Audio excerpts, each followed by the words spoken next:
똑같이 10평이라고 적혀 있는데 견적서를 나란히 놓고 보면 금액이 꽤 많이 차이 납니다.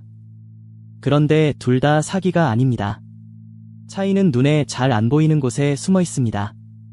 그리고 그 자리는 정해져 있습니다.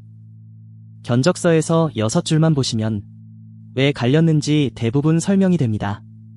오늘 볼 6줄은 이렇습니다.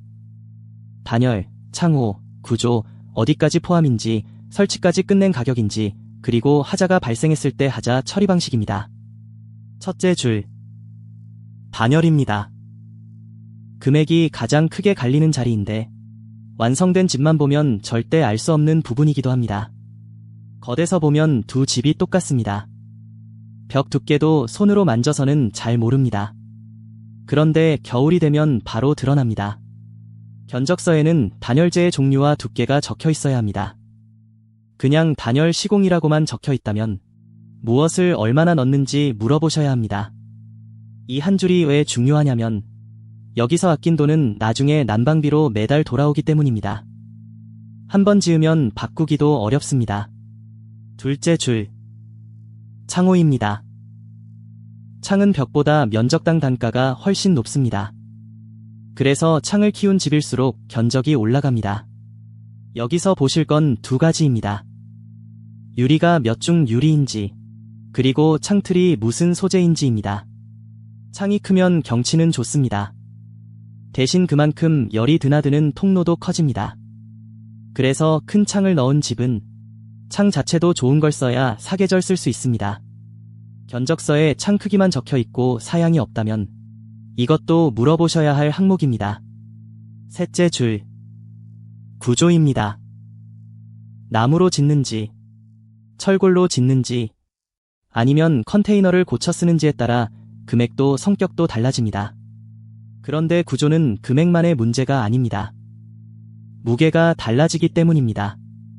무거우면 기초를 더 튼튼하게 해야 합니다. 하지만 철골 구조는 내구성이 목조보단 내구성이 월등히 좋은 장점도 있습니다. 그러니까 구조 한 줄이 기초와 운반 비용까지 같이 끌고 갑니다. 그래서 견적서를 비교하실 때는 구조가 서로 다른 두 견적을 금액만으로 나란히 놓고 보시면 안 됩니다. 여기까지 세 줄을 한 장으로 정리했습니다. 자세한 요건은 관할 지자체에 꼭 확인하세요. 넷째 줄, 어디까지가 포함인가입니다.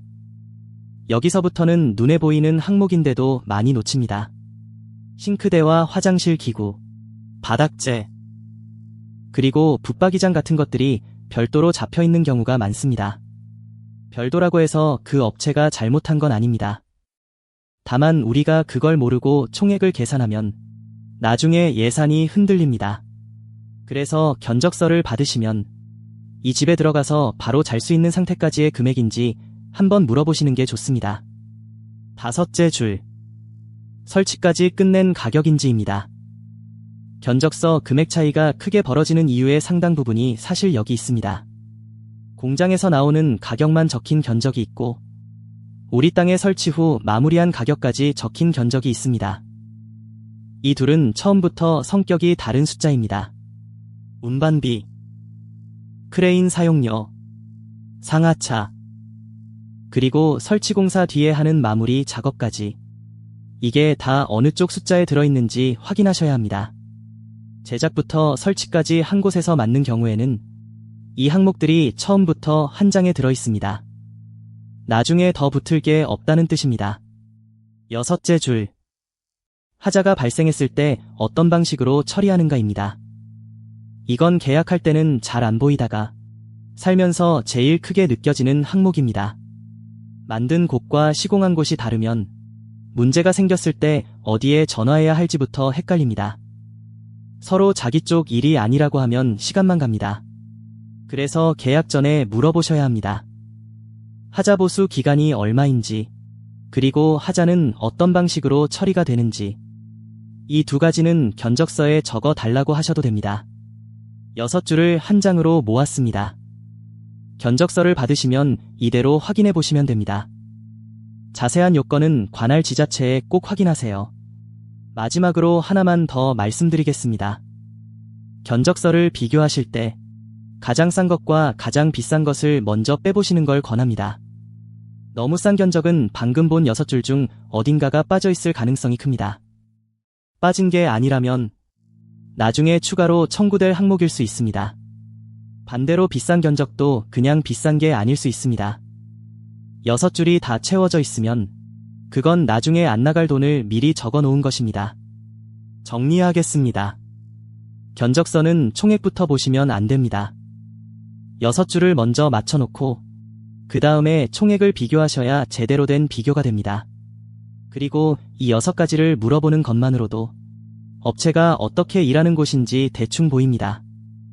바로 답이 나오는 곳이면 평소에 그렇게 해왔다는 뜻입니다. 구독과 좋아요는 영상 제작에 큰 힘이 됩니다.